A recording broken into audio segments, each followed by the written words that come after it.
Doctor साहब, commerce college में कब तक रहे और कब आप रेडियो में आए?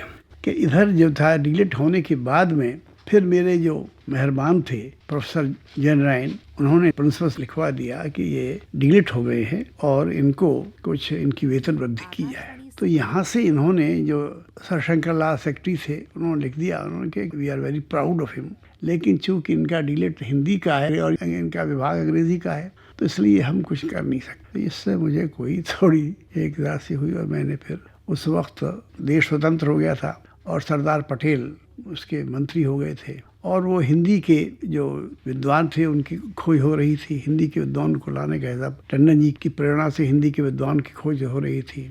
तो मुझसे लोगों ने कहा कि आप यहाँ जा कर के और पीसी चौधरी जो हिंदी की लेखिका थी, हेमंत कुमारी चौधरानी, उनके ये दौहित्र थे, ये आईसीएस थे, ये तो इनको डायरेक्टर जनरल अपॉइंट किया, महानिदेशक। तो मैंने इनको क्या से कहा तो उन्होंने कहा आप आके मुझसे मिलिए और मिलने के बाद में सारा मैंने अपने जो कागज़ पत्र पेश किए। उन्होंने मेरे कुछ जो मैंने एक रेडियो में वार्ता वगैरह दी थी वो भी दाखी और सारा देखने के बाद मुझसे बोले कि चौधरी साहब बोले I think you will suit us. मैंने कहा sir I also think I will suit you. करके वहाँ से मैं चला आया, मेरी नियुक्ति हो गई यहाँ पर एक डायरेक्टर ऑफ प्रोग्राम्स के रूप में मेरी नियुक्ति हो गई और मैंने ले लिया। रेडियो में आप कब तक रहे और हिंदी विभाग में आप कब आए? मैं 5.5 वर्ष वहाँ रहा और मैंने काफ़ी कायाकल्प किया इसमें। ये एक बहुत बड़ा राष्ट्रीय काम था लेकिन मैंने कभी इसको बहुत महत्व नहीं दिया क्योंकि नौकरी का काम था ये। इसके बाद मैं फिर लेकिन वहाँ घबरा गया, मुझे अच्छा नहीं लगता था। वहाँ हर लेख के लिए आपको अनुमति लेनी पड़ती थी। तो मैंने 2-3 लेख लिखे कि उसका कामायनी में रूपक तत्व, और इसके लिए मैंने वो लिख करके भेजा अनुमति के लिए। तो मुझसे जो वहाँ के प्रशासन के एक थे अधिकारी, उन्होंने पूछा कि क्या मानी इसको? तो मैंने कहा कि ये एलिगोरिकल एलिमेंट इनका मायनी। मैं बड़ा घबराया, हमने कहा कहाँ फंस गया मैं। तो मैं सोचने लगा कुछ न कुछ करूँगी। मैंने थोड़ा इधर उधर कोशिश करना शुरू कर दिया और ये कि मुझे यहाँ से निकलना चाहिए। खैर एक समय ऐसा आया, यहाँ पर डॉक्टर ताराचंद की भी मुझ पर कृपा थी, तो वो यहाँ पर सेक्रेटरी होकर आए थे। तो उन्होंने एसएन सेन वाइस चांसलर थे, उनसे कहा कि आप इनका उपयोग नहीं कर सकते। तो उनका यहाँ पर हमारी लीडरशिप खाली होने वाली है, उसमें ये अप्लाई कर दें। खैर वो लीडरशिप खाली हुई, मैंने अप्लाई कर दिया।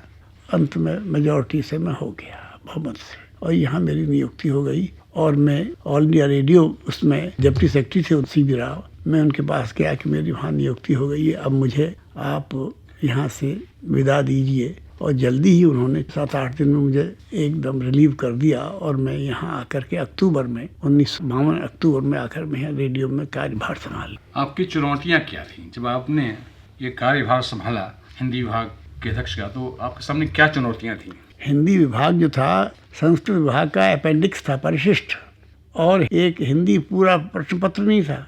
हिंदी वैकल्पिक विषय ही नहीं था। हिंदी तो एक सहकारी विषय था और उसमें एक प्रश्न पत्र था हिंदी का नहीं, सभी भाषाओं, हिंदी का, उर्दू का, बंगला का, कई भाषाओं का लगा हुआ था। उसके 2 प्रश्न हुआ करते थे। उसमें एक प्रश्न एक अंग्रेजी हिंदी का अनुवाद था, एक इस तरह के सवाल थे। तो हिंदी में तो कुछ था ही नहीं यहाँ पर, और आकर के मैं एकदम कुछ देखा है ही नहीं। तो इससे पहले ही पंडित महाउपाध्याय की मुझ पर कृपा थी, उससे पहले वो मुझे बुलाते रहे थे। तो विभाग का जो कार्यक्रम था, जो पाठ्यक्रम, उसका कायाकल्प कर चुके थे। और उस वक्त हिंदी में डॉक्टर सावित्री सिन्हा आ चुकी थी और स्नातक जी आ चुके थे और कई लोग आ चुके थे। एक एस एन शास्त्री थे संस्कृत के, वो भी आ गए थे, कई लोग आ चुके थे। पाठ्यक्रम तो मैं पहले बना चुका था, मैंने बड़ा मदद की पाठ्यक्रम बनाने में। अब पाठ्यक्रम का प्रयोग करना था, उसका निर्वाह करना था। और मैं जब लिया क्लास पढ़ाना शुरू किया मैंने कामायनी विषय लिया, अपने लिया एक प्रश्न पत्र कामायनी, और एक चंद्रगुप्त नाटक था, वो था, एक काव्य शास्त्र लिया। तो मुझे एक छात्रा थी, उस छात्रा ने कहा कि डॉक्टर साहब यहाँ पर तो पहली बार काव्य शास्त्र क्या होता है हमको मालूम पड़ा। अब तक जो था काव्य शास्त्र के नाम पर तो न जाने क्या हिंदी की कहानी का इतिहास, हिंदी उपन्यास का इतिहास, इस तरह का पढ़ाया जाता था। चुनौती बड़ी मामूली थी, चाहे तो कुछ था ही नहीं, अध्यापक नहीं थे यहाँ पर। तो उसमें हुआ ये रामदर्श जी कि चुनौती ही थी, लेकिन मैंने भी इतना कसकर उसका सामना किया और कृपा हुई ऐसी। मैंने लिखा है उसमें, हमने कहा उस वक्त देखा सारा वातावरण बदल गया। प्रसाद और रामचंद्र शुक्ल, इनका वरदान मुझे प्राप्त हुआ और इनके वरदान से फिर मैंने इस विभाग का उत्कर्ष किया और विभाग के उत्कर्ष में एकदम सारा उसका कायाकल्प कर दिया। और हिंदी के 4-5 वर्ष में 1952 में मैंने कार्यभार संभाला और 1952 से लेकर 62 तक 10 वर्ष में हिंदी विभाग, दिल्ली विश्वविद्यालय का हिंदी विभाग देश का सबसे बड़ा विभाग हो गया। और उस समय इलाहाबाद, बनारस इनके समकक्ष खड़ा हो गया। ये बात मेरे जो विरोधी हैं, जो मेरे अनुकूल नहीं हैं, उन्होंने भी कहा। एक साक्षात्कार में ये बात बड़े ज़ोर से डॉक्टर नामवर सिंह ने भी कहा कि इन्होंने ज़ीरो को हीरो बना दिया और इलाहाबाद और बनारस के समकक्ष खड़ा कर दिया, कुछ समय उसको आगे बढ़ा दिया। बनारस इलाहाबाद की प्रतिस्पर्धा भी आपके मन में रही होगी कहीं न कहीं। स्पर्धा शब्द तो बहुत ठीक नहीं है, लेकिन ये आदर्श थी। अच्छा, प्रतिस्पर्धा नहीं थी, आदर्श थे। शुक्ल जी जैसे आलोचना में, तो आलोचना में मेरी प्रतिस्पर्धा शुक्ल जी से नहीं थी कि आलोचना में मेरे शुक्ल जी आदर्श थे। प्रतिस्पर्धा तो आखिर में कोशिश मैंने यही की। मैंने अपनी एक अंग्रेजी किताब में लिखा है मैंने कि मैंने इनसे सीखा किया और मेरे मन में था कि इनसे अच्छा लिखने की मेरे मन में एक बहुत बड़ा एक आकांक्षा थी। आपके साहित्यिक जीवन का प्रारंभ कविता से ही हुआ। आपने 31-32 अर्थात 15-16 वर्ष की आयु से ही कविताएं लिखना प्रारंभ कर दी थी। आपकी प्रारंभिक रचनाओं के तात्कालिक प्रभाव के संबंध में कुछ बताइए। देखिए, तात्कालिक प्रभाव छोटी मोटी जो थी, जो ऐसी गोष्ठियाँ हुआ करती थी, एक ड्राइंग रूम जो गोष्ठियाँ होती थी उसमें तो बड़ा चलती थी, लेकिन बड़े कवि सम्मेलनों में नहीं बैठता था मामला। और जो मेरे समसामयिक और कवि थे, सोहनलाल द्विवेदी और इस तरह के लोग, वो काफ़ी आगे बढ़ जाते थे। मुझे याद है कि एक बार खुद सोहनलाल द्विवेदी भी उसमें थे, मैंने पढ़ी कविता। तो पंडित श्रीराम शर्मा जो थे शिकारी, शिकार पे लिखते थे, तो ये भी बात है उसमें। साकेत पर मैंने एक अध्ययन पुस्तक लिखी, तो मैथिलियों के खिलाफ थी ये। तो मुझसे कहा, उन्होंने कहा कि देखिए, आप अपना स्वास्थ्य संभालिए। कविता अच्छी थी आपकी, लेकिन आपका स्वास्थ्य अच्छा न होने की वजह से आवाज़ में वो बुलंदी नहीं थी जो कि सोहनलाल द्विवेदी में थी। तो मैंने कहा कि अब मैं कविता करने के लिए या आलोचना लिखने के लिए स्वास्थ्य सुधारूं, उस तरह का कविता में करता था और करता रहा। मुझे आज भी मेरी कविताओं को संकलन जो निकला अपनी है, कोई प्रिय कविता सुनाइए। मैं सुनाता हूँ उसको। एक कविता जो अपने आप में काफ़ी एक प्रसिद्ध रही है, इसका अच्छा चर्चा रही उसकी, सुना रहा हूँ आपको। लंबी कविता है कि मेरी एक जो संकलन था, आलोचनात्मक निबंधों का संकलन, तो एक आलोचक ने लिख दिया कि नगेन जी का जो आलोचक एक प्रकार से जिसकी अकाल मृत्यु हो गई थी, उसका स्वर इन आलोचनाओं में सुनाई पड़ता है। तो मुझे चुभ गई बात है और मैंने एक कविता लिखी इस पर।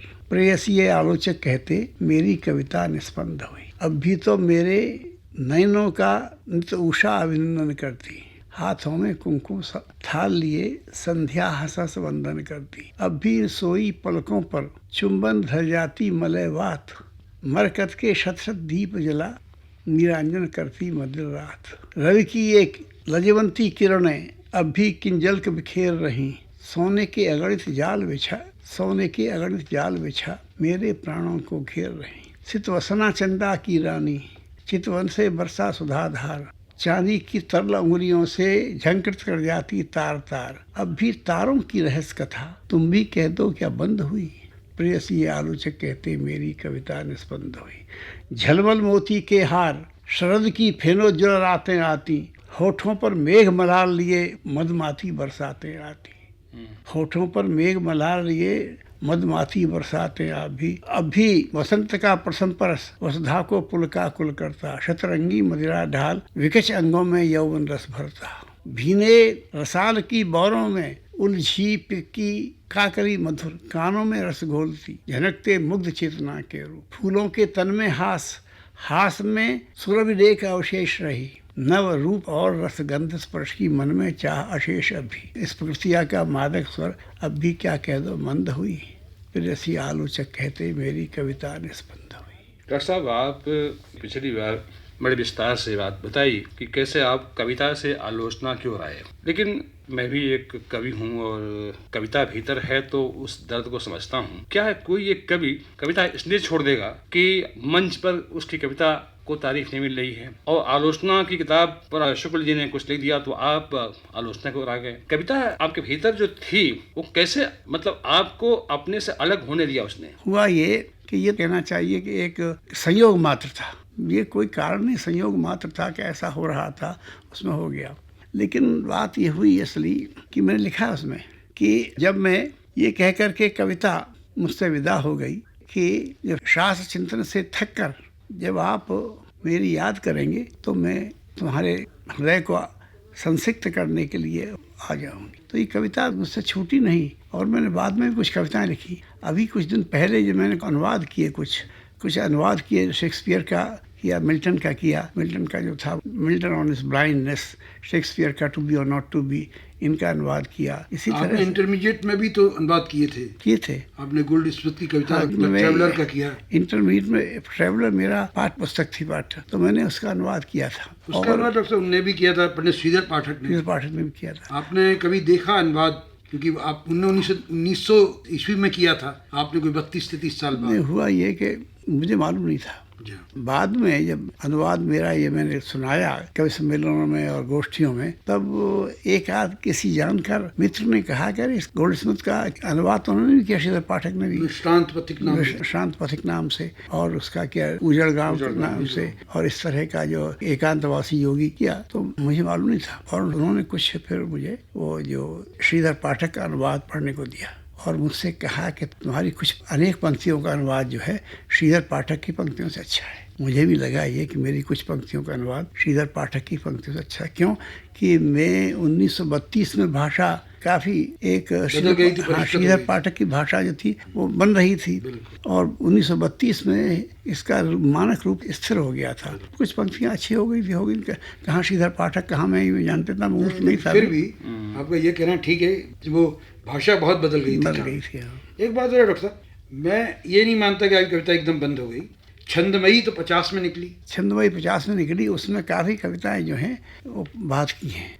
मैं काफ़ी कविताएं बात की हैं। मैंने 1950 के बाद में कविता थोड़ा कम कर दी और अभी बाद में आकर के करीब एक समझिए 80 के आसपास फिर अनुवाद किए मैंने, कुछ जर्मन कवि के किए, इनके किए। उस समय आज काफ़ी मैंने कविताएं लिखी थी 1947-48 से 50 तक। कुछ कविताएं जैसे उदाहरण के लिए एक आध कविता सुना दूँ आपको। जैसे कि एक यहाँ दिल्ली में गोष्ठी हुआ करती थी शरद रात्रि में यमुना के पुलिन पर, तो वहाँ कोई गोष्ठी में भी गया, मैं जाया करता था, काफ़ी सक्रिय था उस जीवन में। तो मैंने कविता पढ़ी और वो कविता थी, आज चांदनी बरसी, लो उदित हुआ ये चांद जवानी में निखरा, काली साटन का अवगुंठन जो हटा, अनावर्त फारस का मुखचंद्र हंसी की सुरा भरा। डॉक्टर साहब, वो तो ठीक है कि आपने कविताएं बंद नहीं की, लेकिन आपका जो बिंब है वो कवि का नहीं रहा, आलोचक का ही रहा है। कहीं ऐसा तो नहीं है, क्योंकि कई आलोचकों को देखा हूँ कि वे पहले कवि होते हैं, बाद में जब होते हैं आलोचक तो कविता लिखना बंद करते हैं या उसके हाशिए पर डाल देते हैं। इसका कारण ये तो नहीं होता है कि वो अपनी आलोचना में जिस ऊंचाई से कविता को नापते हैं तो उन्हें कहीं डर लगता है कि मेरी कविता शायद मेरे मानदंड पर कभी न उतरे, इसलिए उससे वो थोड़ा सा विमुख हो जाते हैं। इसमें एक बात मैं भी जोड़ दूं, वो ठीक कह रहे हैं कि ऐसा लगता नहीं कि वो तासीर बदल गई थी कविता का, उसका प्रभाव हुआ। 50 के पहले तार सब तक आ चुका था। मैं बताऊँ आपको कि ये जो वही बात में चला रहा था कि कविता पढ़ रहा था मैं, ये काफ़ी बात की कविता थी, जो 50 के आसपास कविताएं जो थी ये अंतिम चरण की कविताओं में थी। तो ये उसमें हुआ कि शरद की ये सुहाग की रात मोतियों से झलमल, और एक फूलों की शैया सजी प्रकृति में एक शीरोज्वल, ऋतुओं की रानी फेंक तारकों की जाली, इस बिल्कुल देखिए, ऋतुओं की रानी फेंक तारकों की जाली, अर्पित करती मृदु अंग अनावर्त कुंद धवल, हंसों से मेरे प्राण चांदनी में नहाए, पाने तब मुक्ताहास आज आकुल चंचल, पर तुम प्राणों की मित्र दूर शत शत योजन, है अड़े बीच दुर्गम पर्वत बीहड़ निर्जन, अगणित नदियों का ज्वाल ग्राम श्रम से बोझल, कर्फ्यू से जकड़े नगर पड़े जड़ भीत अचल। फिर ये कविता का मधुरिम स्रोत, कविता का मधुरिम पाठ, आत्मरस से भीगा और प्रेमी मित्रों का साधुवाद प्रतिभा मुखर। इसका अंत में मैंने कहा कि ये सब अक्षम उपचार, भाव मुग्ध मेरे मन को चाहिए भाव, ये मैंने कविता लिखी थी। तो हमेशा ये अनुभूति और भाव अपनी आलोचना में यही करता रहा। अंतर की रस सिद्धांत इसी का है, रस सिद्धांत वास्तव में इसी की चरम परिणति है, अनुभूति पक्ष की मेरी।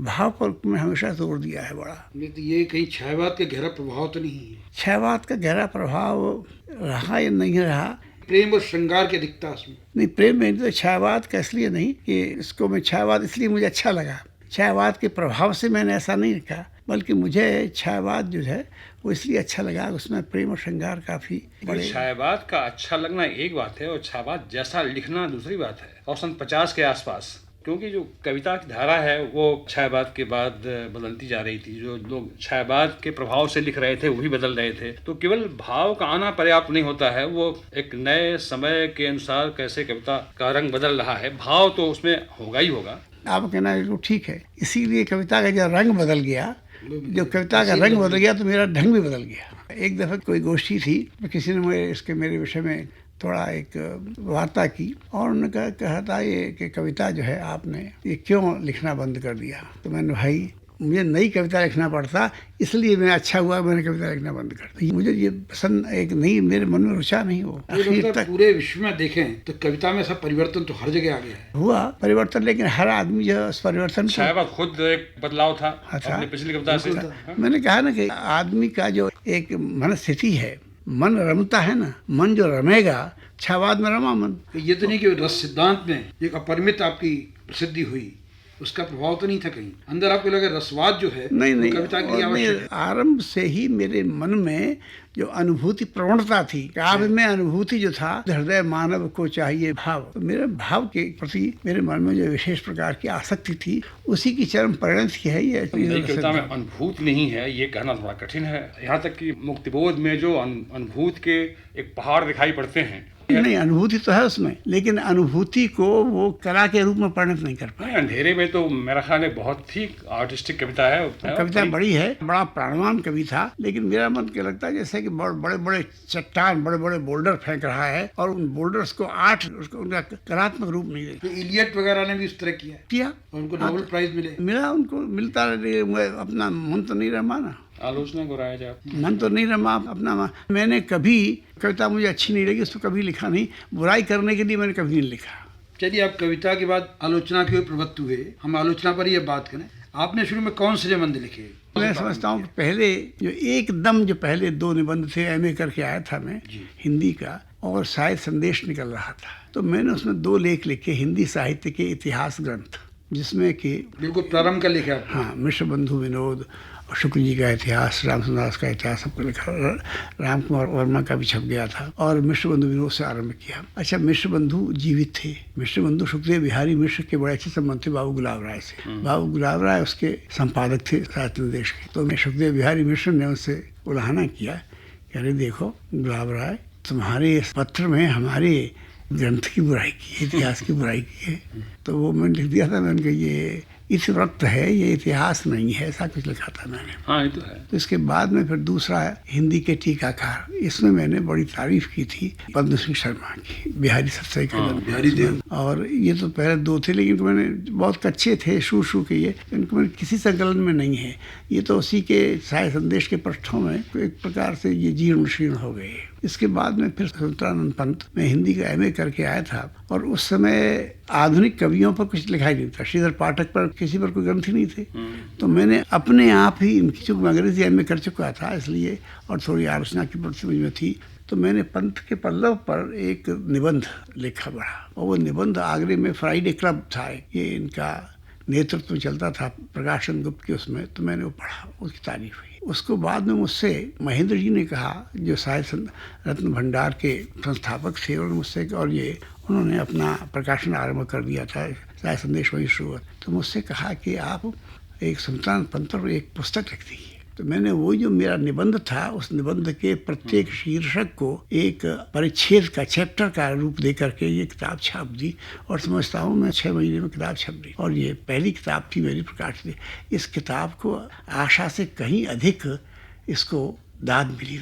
यहाँ तक बड़ी तारीफ की इन्होंने, ये जो थे अपने शुक्ल जी ने भी उसकी बहुत प्रशंसा की। शुक्ल जी ने तारीफ की, और जो शांतिप्रिय द्विवेदी ने की। हाँ, शांतिप्रिय द्विवेदी ने बड़ा तारीफ की उसकी, तो मुझे अच्छा लगा ये बड़ा। हालांकि मैं उसकी कमियां जानता था, और मैं 23 साल का युवा, वो तो बहुत अच्छा लगा। 22-21 वर्ष का। विचार और अनुभूति के निबंध कब लिखे आपने? विचार अनुभूति के निबंध जो है वो इसके बाद में फिर मैं लिखना शुरू किया। इसके बाद जब मेरी इसमें काफ़ी मुझे प्रोत्साहन मिला, तो मैंने बड़ा निष्ठा के साथ जम करके साकेत के अध्ययन लिखा, और उसमें काफ़ी बड़े परिश्रम के साथ अध्यवसाय के साथ लिखा, उसको भी उसका अच्छा मिला। लेकिन चूंकि पंत जी एक नवोदित कवि थे, इसलिए उनका जो एक रंग था अलग था, और ये साकेत पर लोग काफ़ी इनके पक्ष में भी थे विपक्ष में भी थे, तो इसको जितना मैं चाहता था उतना मुझे नहीं मिला। इसके बाद में फिर मैंने आधुनिक हिंदी नाटक 3 पुस्तकें मेरी ये एक व्यावहारिक आलोचना पर लिखी। इसी साकेत के अध्ययन पर नंदलाल वाजपेयी ने एक प्रतिक्रिया व्यक्त की कि ये अध्ययन नहीं है, तो इस पर गुलाब राय का एक प्रतिक्रिया फिर उन्होंने की कि क्या साकेत का अध्ययन नहीं है, और उन्होंने सिद्ध किया कि अध्ययन यही होता है। डॉक्टर साहब, एक सवाल ये है कि ये कहा जाता है कि पंत जी बहुत पहले छा गए थे और निराला पर दृष्टि बहुत बाद में गई। जाहिर है कि पंत पर आपने भी दृष्टिपात पहले किया, निराला की ओर आप कब आकृष्ट हुए? मैं बताऊं आपको कि उस समय जब निराला कोई पढ़ता था मैं, और उस समय पंत की अपेक्षा मुझे निराला अधिक आकृष्ट करते, अधिक प्रभावित था। निराला से अधिक प्रभावित था क्योंकि निराला में वो जो एक कहना चाहिए कि एक प्रतिभा का विस्फार जिसे कहते हैं, जो निराला में था पंत, और दूसरा ये कि पंत में ऊष्मा नहीं थी, और इसलिए ऊष्मा न होने की वजह से मुझे पंत अत्यधिक सर्वाधिक प्रिय कवि नहीं थे। राम की शक्ति पूजा पर जैसे मैंने लिखा, साकेत इसका एक कामायनी पर, मेरे 2 ही सबसे ज्यादा प्राण की एक कामायनी के अध्ययन की समस्या है, और इधर राम की शक्ति पूजा, ये इन पर सबसे अधिक मैंने इन्हीं पर लिखा, और इससे लगता है कि मेरे अंतःकरण का जो एक कहना चाहिए कि एक उद्गार है, वो इन दोनों में ही व्यक्त हो। डॉक्टर, मुझे लगता है कि विचार और अनुभूत के निबंधों को बड़ा सम्मान मिला। हाँ, लिखा मैं उसमें कहा ना कि मैं इधर तरह के आधुनिक हिंदी कविता और ये आधुनिक हिंदी नाटक साकेत गद्दन वाला लिख रहा था, उधर मैं समय समय पर इस तरह के स्फुट निबंध भी लिखता। शेखर एक जीवनी पर जो वात्स्यायन जी से मेरा संपर्क हुआ, इंटरव्यू भी छपा था। हाँ, और वात्स्यायन जी ने एक दफ़े, अच्छा उस समय वात्स्यायन जी के खिलाफ लोग काफ़ी लिख रहे थे, और एक दफ़े वात्स्यायन जी ने किसी ने कहा कि ये शेखर का लेकिन काफ़ी प्रतिष्ठा मिल गई थी, और जैनेन्द्र भी वहीं रहा करते थे, जैन से मेरा संपर्क था। तो मैंने शेखर एक जीवनी पढ़ा, और शेखर एक जीवनी पढ़ने के बाद मैं काफ़ी इससे प्रभावित हुआ, और मैंने कहा कि ये जो है ये वो ग्रंथ है जो कि आलोचक को अपनी ओर एक चुनौती देता है कि आओ और अपनी ऊर्जा को मुझ पर एकदम उसको कसकर देखो। ये मैंने लिखा। आपने शेखर एक जीवनी पर लिखा, त्यागपत्र पर लिखा, प्रेमचंद पर भी आपने लिखा। इसमें सबसे अनुकूल उपन्यासकार आपको कौन लगा और क्यों लगा? प्रेमचंद पर मेरी बड़ी आलोचना हुई। जी हाँ, रामविलास ने और वाणी के न्याय मंदिर में। हाँ, प्रेमचंद के प्रेमियों ने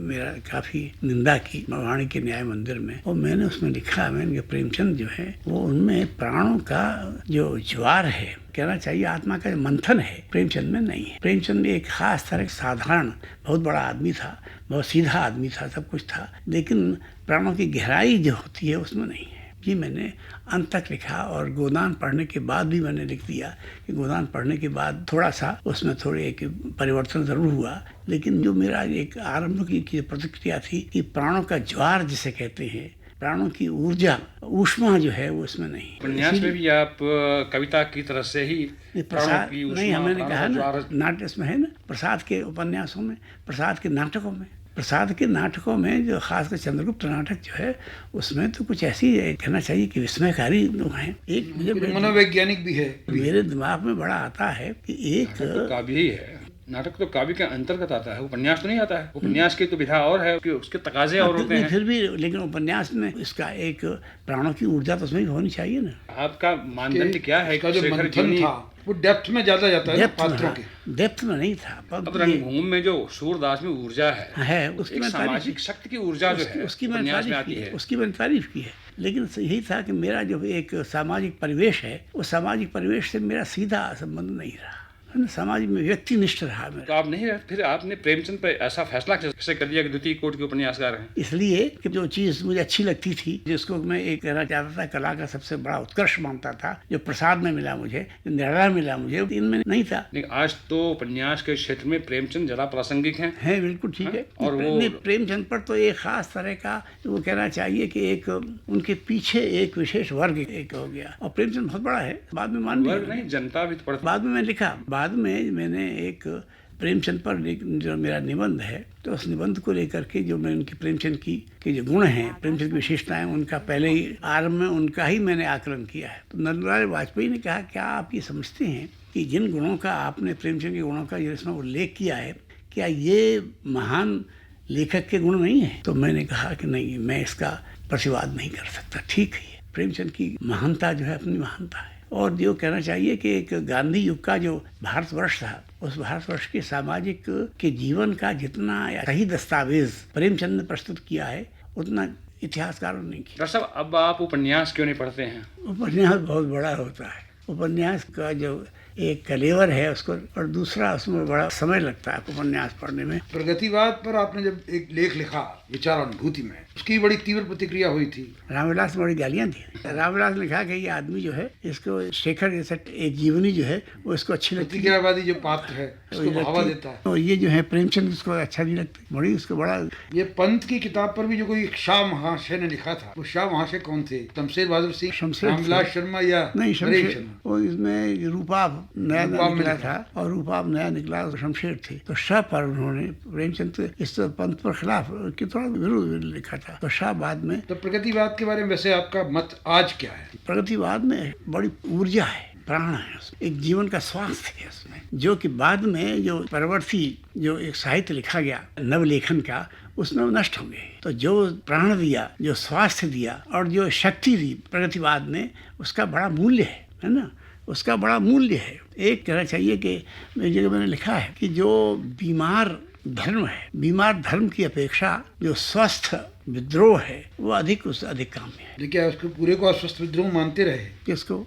जो मार्क्सवाद का था। नहीं, विद्रोह यहाँ था। मेरा एक लेख है मार्क्स पर, मैंने मार्क्स की जो उसके अनुयायी जो आ गए आलोचक, उनको मैं कुछ नहीं मानता। मार्क्स पर मेरा लेख में लिखा है कि इन लोगों ने मार्क्स के साथ बड़ा अन्याय किया है। बिल्कुल। मार्क्स तो ऋषि था। जी हाँ। मार्क्स तो एक ऋषि था, सामाजिक चिंतन की धारा। मार्क्स तो एक ऋषि था, और इन लोगों ने उसको ऐसा लथेड़ा है कि उसकी चीज़ें मार्क्स ने साफ कहा है।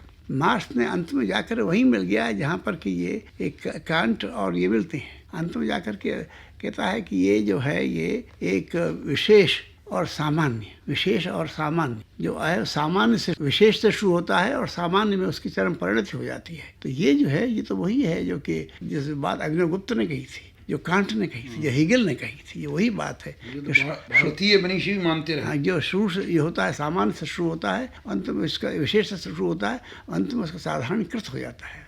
फिर डॉक्टर साहब, अगर आपसे कहा जाए कि आपकी जो व्यावहारिक समीक्षा है, उस समूची समीक्षा केंद्र में आपकी मूल दृष्टि क्या रही है? मूल दृष्टि तो भावोन्मुख रही है, अनुभूति परक रही है। प्राणों की जो एक कहना चाहिए कि प्राणों का स्पंदन जो है उसी को ढूंढने में रही है। जहाँ मिली वहाँ मुझे अच्छा लगा। मैंने जैसे एक पंथ इन पर सियाराम शरण पर मैंने एक ग्रंथ का संपादन किया। मैं बड़ा मानता था, मेरे बड़े अच्छे से संबंध थे। तो मैंने कहा कि सियाराम शरण की कविता, लेख मेरा है, और मैं शुरू से सियाराम जी मेरे प्रिय कवि नहीं है। मेरे मन में उनके लिए वही आदर है जो कि एक सामान्य एक व्यक्ति के मन में, सामान्य जो है व्यक्ति उसके मन में कि संत के प्रति होता है। फिर उन्होंने लिखा, इन्होंने जीवन का भुक्ति को छोड़कर मुक्ति की उपासना की है। मैंने कहा इस कवि ने भुक्ति को छोड़ करके और भुक्ति को छोड़कर और मुक्ति की साधना करता रहा है, इसलिए उसमें ऊष्मा नहीं आई।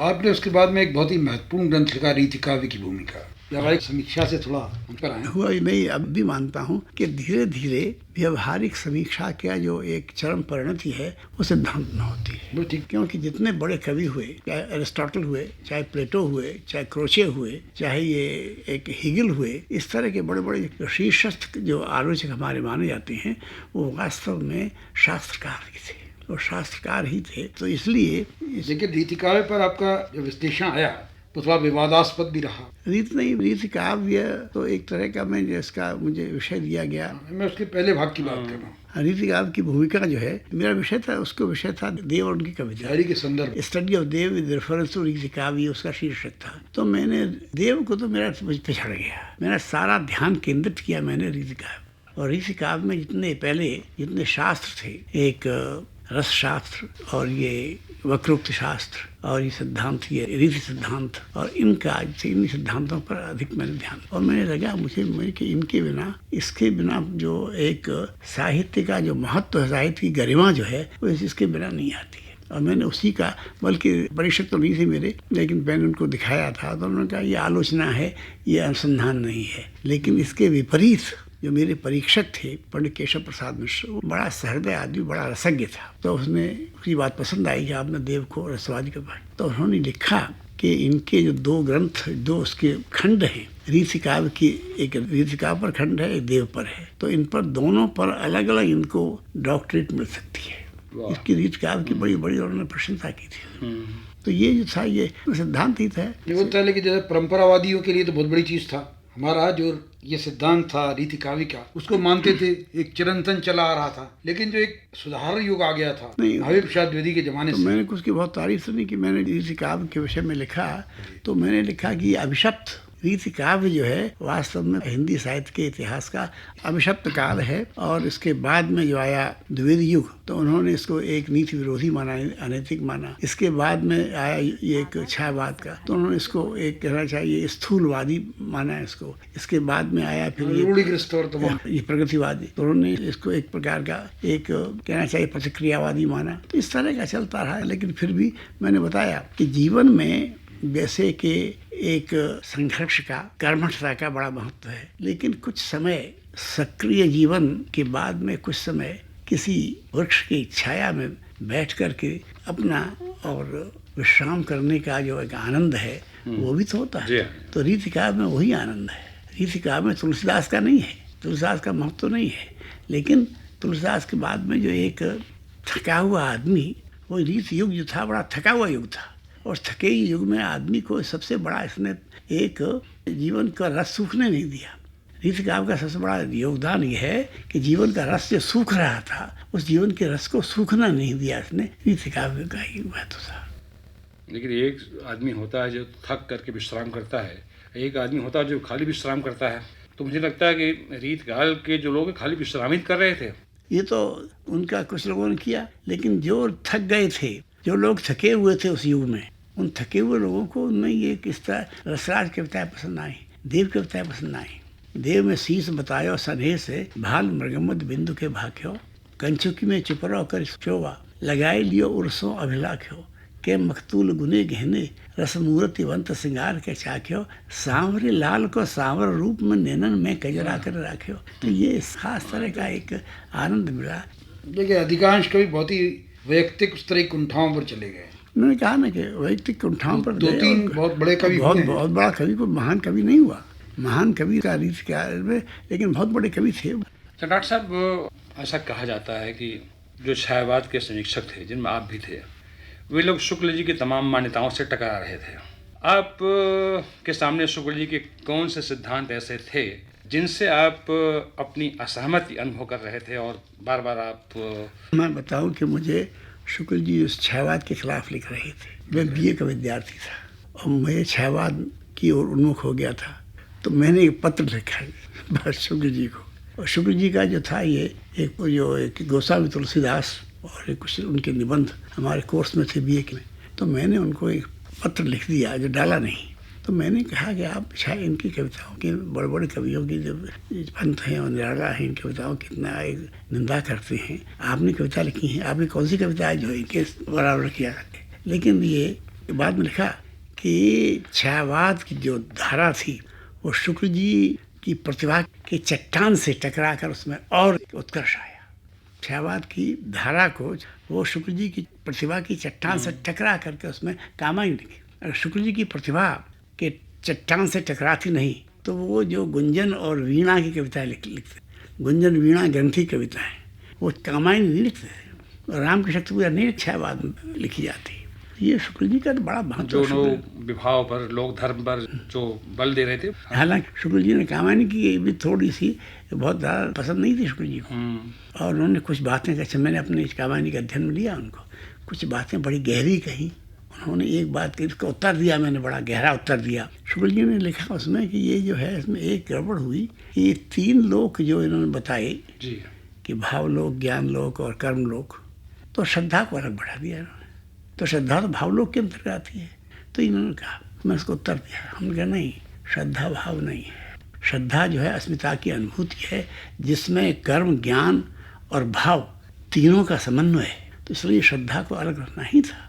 ये मैंने उत्तर दिया। मैं समझता हूँ आज भी उत्तर मेरा शुक्ल जी का कहना चाहिए कि शंका का बहुत बड़ा प्रबल उत्तर है कि श्रद्धा भाव नहीं है।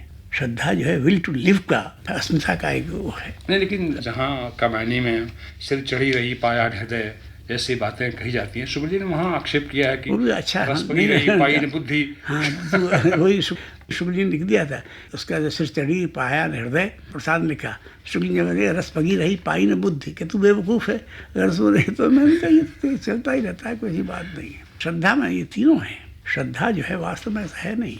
श्रद्धा हम में लोग आपके बहुत महत्वपूर्ण ग्रंथ रस सिद्धांत की ओर आ रहे हैं, क्योंकि आप के शास्त्र चिंतन का वो नवनीत है और बड़ा यशस्वी ग्रंथ है।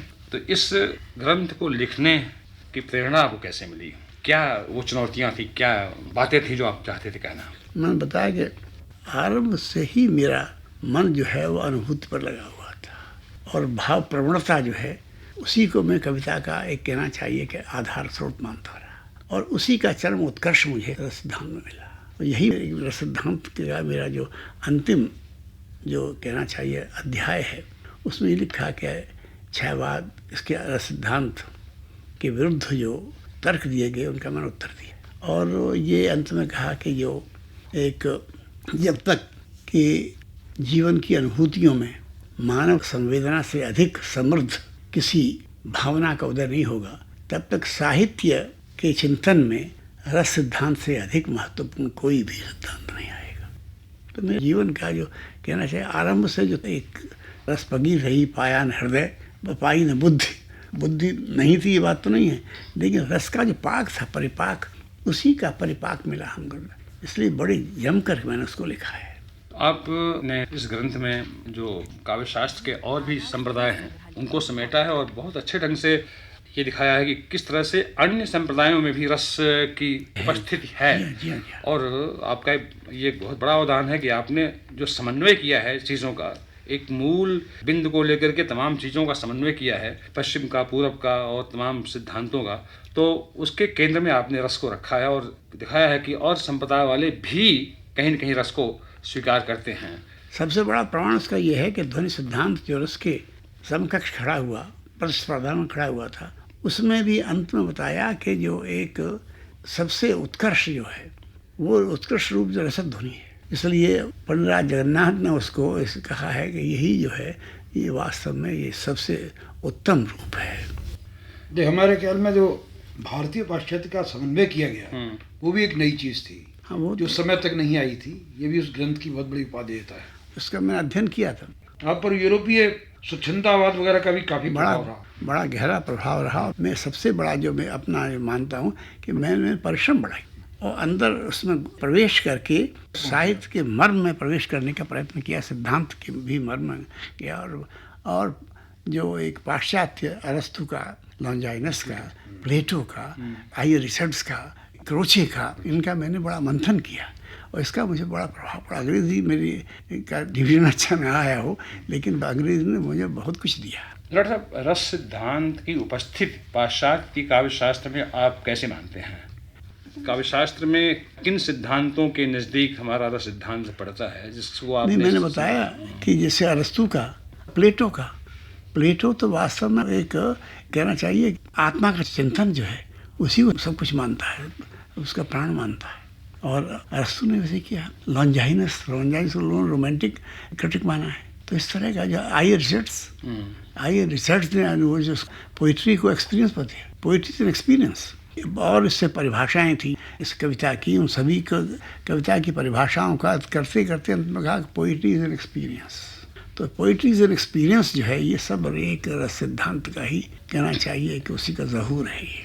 आपके पहले आचार्य शुक्ल ने रस सिद्धांत पर, रस पर काफ़ी लिखा। बिल्कुल लिखा। तो आप किन बिंदुओं पर उनसे टकराते हैं? मैंने कहा ना कि शुक्ल जी में बड़ी गहराई थी, लेकिन शुक्ल जी ने उसके रस से एक रस का संबंध स्थापित कर दिया एक नैतिकता के साथ। नैतिकता के साथ में रस का एक संबंध स्थापित कर दिया था। वहाँ पर थोड़ा गड़बड़ रहा। और मुझसे पहले नंदलाल वाजपेयी ने कहा कि जैसे शुक्ल जी ने लिखा है कि ये जो एक विरह है, सूरदास का विरह है और तुलसीदास का विरह है। कहाँ तुलसीदास का विरह है जो उसमें कि बड़ा कितना सारा जो संघर्ष करते हैं रामचंद्र, उस विरह का सारा एक जीवन का एक परिदृश्य बदल देते हैं। मैं इधर जो है ये नंदलाल वाजपेयी ने कि ये सब नहीं है। इसका जो है दोनों का बड़ा एक इस तरह का एक आरोप नहीं करना चाहिए। भावना जो है, भावना का क्षेत्र विस्तार एक तो हॉरिजॉन्टल है, समदिक प्रसार, और एक भावना का एक कहना चाहिए बिंदु, एक कहना चाहिए ऊर्ध्वाधर, वर्टिकल। तो वर्टिकल में जो है इसका सीमित हो जाएगा। इसलिए शुक्ल जी ने कहा है कि हृदय का कोना कोना झांक आए हैं अंधी आँख से सूरदास से। इसलिए बात शुक्ल जी में ये बड़प्पन था। शुक्ल जी ने कहीं वो छोटी बात नहीं कही, जो खिलाफ भी बोला है, छायावाद के खिलाफ बोला, लेकिन छोटी बात नहीं कही कभी शुक्ल जी ने। लेकिन एक जो सिद्धांतता जो बात कही उन्होंने, व्यवहार में हम ये मान लेते हैं कि प्रबंध काव्य अपने आप में बड़ा नहीं होता है, और सूरदास जैसे मुक्तक कवि हैं छोटे नहीं होते प्रबंध काव्य लिखने की वजह से। लेकिन जो उन्होंने एक बात उठाई थी कि प्रबंध काव्य में विरुद्धों का सामंजस्य होता है, आइए चर्च ने भी शायद इस तरह की कोई बात उठाई है। तो जो शुक्ल जी की जिस बात को हम नैतिकता कहते हैं, मुझे लगता है नैतिकता तो नहीं है, वो लोक जीवन और विरुद्धों का सामंजस्य या एक संघर्ष की यात्रा की बात करते हैं, और मुझे लगता है कि वहाँ कविता बड़ी होती है। मैं भी मानता हूँ कि प्रबंध काव्य में जो गरिमा है, जीवन का समग्र रूप है, प्रबंध काव्य में है, सूरसागर में नहीं है। रामचरितमानस में है, वो सूरसागर में नहीं है। लेकिन इसके साथ ही साथ उससे रामचरितमानस संतोष नहीं हुआ, विनय पत्रिका लिखी, गीतावली लिखी उन्होंने, गीतावली लिखी, विनय पत्रिका लिखी। तो सीता का उन्होंने परित्याग इसमें रामचरितमानस नहीं दिखाया, लेकिन उसमें गीतावली में आया। पाल भी सब ताप सिंह कहाँ राजधर्म विचार। एक बात, एक संदेश भेजती है, लक्ष्मण पूछते हैं कि मैं क्या कहूँ आपका संदेश, तो ये कह दीजिए कि अपना राजधर्म जो है उसका निर्वाह करें, और जैसे और तापसियों का पालन करते हैं वैसा निर्वाह करें। तो ये बात जो है, ये बात नहीं है। अगर केवल प्रबंध काव्य में ही अगर जीवन का कहना चाहिए कि पूर्ण अभिव्यक्ति होती ही, तो फिर ये गीतावली नहीं लिखते, विनय पत्रिका नहीं लिखते। तो एक दोनों, एक मन का नहीं, ऊर्ध्वाधर, एक तो वर्टिकल और एक हॉरिजॉन्टल। तो ये प्रगीत जो वर्टिकल है और प्रबंध हॉरिजॉन्टल है, तो दोनों ही बड़ी चीज़ें हैं। लेकिन कुल मिलाकर के जहाँ समधिक दोनों हॉरिजॉन्टल और वर्टिकल जहाँ दोनों मिल जाते हैं, वहाँ इसीलिए रामचरितमानस में वर्टिकल और हॉरिजॉन्टल दोनों मिल गए हैं। वो सिद्ध कवि इस तरह के प्रयोग तो करेगा ही, करेगा ही। नहीं, बीच बीच में प्रबंध काव्य के बीच बीच में तो जो क्या कहने आते रहते हैं, क्या कहने हैं, जैसे उपन्यास में भी ऐसे प्रसंग हैं। मैं तो बार बार कहता हूँ, इस तरह की जो आए मेरे सब पुरसारत था क्यों। ये चीज़ें जो हैं ये बड़ी गहरी चीज़ें हैं। शुक्ल जी का जो एक रस की प्रथम कोट, द्वितीय कोट के खिलाफ भी तो आपने कुछ कहा है। खिलाफ कहा है। तो मैंने कहा कि ठीक, शुक्ल जी का जो उन्होंने कोटिक्रम माना, प्रसाद ने उसका है, प्रसाद ने बड़ा इसका विरोध किया है कि कुछ लोग जो हैं कोटिक्रम, कोटियाँ मानते, रस की कोटियाँ मानते हैं। तो रस की कोटियाँ, उन्होंने उनका एक तरीके से उपहास किया है कि रस में तो कोटि नहीं होती है, रस तो अपने आप में एक कहना चाहिए कि एक पूर्ण उत्कर्ष है। और एक इसलिए, लेकिन मैंने उसको, पंत जी इसको, शुक्ल जी को डिफेंड किया है कि नहीं, कोटियाँ थोड़ी सी रस की माननी ही पड़ेंगी। अगर नहीं मानती तो मैंने कहा कि रस की कोटियाँ अगर न होती तो चला आ रहा है उत्तरे रामचरितेतु भवभूतिर विशेष्यते, अभिज्ञान शाकुंतलम सबसे बड़ा नाटक है, काव्येषु नाटकम रम्यम रम्यम शकुंतला। हमने कहा ये कहने के बाद फिर कहता है उत्तरे रामचरितेतु भवभूतिर विशेष्यते। तो भवभूति को जो कहा गया वो तो रस की कोटियों में आया, रस उसमें भी है, एक अभिज्ञान शाकुंतल में भी, लेकिन रस का जो पूर्ण उत्कर्ष मिला इसमें उत्तर रामचरित में, तो इसलिए कोटि थोड़ा सा मानना ही पड़ेगा। रस परिपाक छायावाद की बात की कविता में हुआ कि नहीं? आप जैसे देखिए, मैंने ये लिखा है जिसका कि अपने काफ़ी लोगों ने वो भी किया, प्रगतिवादी कविता में, प्रगतिशील कविता में, उसमें जो उसका उत्कर्ष है, कवित्व जो है, वो कवित्व में रस आ ही जाएगा, कवित्व के साथ में रस आ जाएगा। बिल्कुल। तो इसलिए जो प्रगतिशील कविता में उत्तम कविताएं वही मानी जाएंगी, स्थिर और स्थायी कविताएं वही मानी जाएंगी। आपने निराला नवीन की तारीफ भी की है, लेकिन मैं और उसके बाद जा रहा हूँ थोड़ा, उसके बाद जो लोग लिख रहे थे, क्या आपको ऐसा नहीं लगता कि वहाँ भी रस तो है, चिरंतन है, कहीं गहरा भी रस है, कहीं है कहीं नहीं है? नहीं, वो तो हर जगह हर समय था। नहीं, छायावाद के भी कई कवियों में नहीं रस परिपाक नहीं है। उन्होंने छायावाद तो एक रसमग्न कवि था। ये जो है रस का विरोध करता है, नया कवि जो है रस का विरोध करता है। जीवन की विफलताएं, जीवन की तृष्णा, जीवन का त्रास, जीवन का संतरास, इनमें उलझा हुआ है। डॉक्टर साहब, कहा जाता है, वो देखने में भी आया है, हम आत्मकथाएं पढ़ें बहुत बड़े लोगों की, बर्ट्रैंड रसल या तमाम लोगों की, कि कहीं वो जितने महापुरुष हैं कहीं बहुत अकेले भी रहते हैं, कहीं बहुत उदास भी होते हैं, कहीं बहुत आत्मलिप्त भी रहते हैं।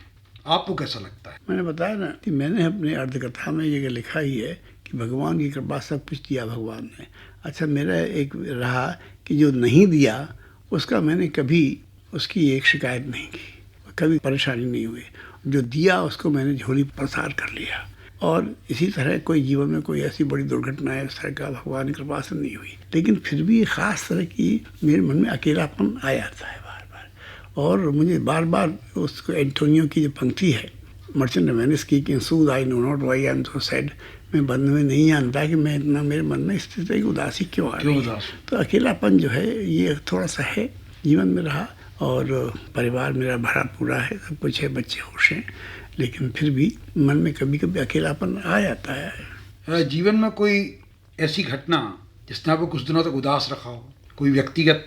ख़ास थोड़ी घटनाएं होती रहती हैं मित्रों की। एक जैसे मेरे छोटे भाई की मृत्यु हुई, मित्रों की मृत्यु हुई, साहित्य सिन्हा की मृत्यु हुई, इस तरह की मृत्यु हुई। कोई इस तरह की मेरी परिवार मृत्यु, जो परिवार निधन तो होते ही रहे। मैं भी खुद भी एक आध बार बीमार पड़ा, थोड़ी सी परेशानी रहती थी मुझको, और थोड़ा एक तरह का। कोई अपरिमित सुख के क्षण जो आपको बार बार याद आते हैं, जैसे कोई पुरस्कार मिला हो, कोई अलंकरण मिला हो, मैंने सम्मान बताया मिला हो? कि ये जो है मैंने हमेशा लिखा है कि मेरे को ऐसा कि ये पुरस्कार जो हैं, अलंकरण जो हैं, ये एक तरह की सामाजिक स्वीकृति के प्रतीक मात्र हैं। इनसे जीवन में कोई एक विशेष प्रकार की समृद्धि नहीं आती। ये मैंने हमेशा अनुभव किया है। मिला, नहीं मिला तो ज़रा मुझे ठीक नहीं लगा, मिला तो एक सीमा से आगे कहीं नहीं बढ़ा। अब मेरा एक अलंकार मिला, जब मेरा एक अभिनव ग्रंथ दिया गया मुझे अच्छी चीज़ें थी सब कुछ, लेकिन इनसे जीवन में कोई ऐसा एक समृद्धि आ गई और जीवन में एक चमक आ गई, ऐसा मैंने अनुभव कभी नहीं किया। डॉक्टर साहब, आपके साथ आपके जीवन की और साहित्य की लंबी यात्रा की हम लोग आज बहुत उपकृत अनुभव कर रहे हैं और हम आभारी हैं आपके।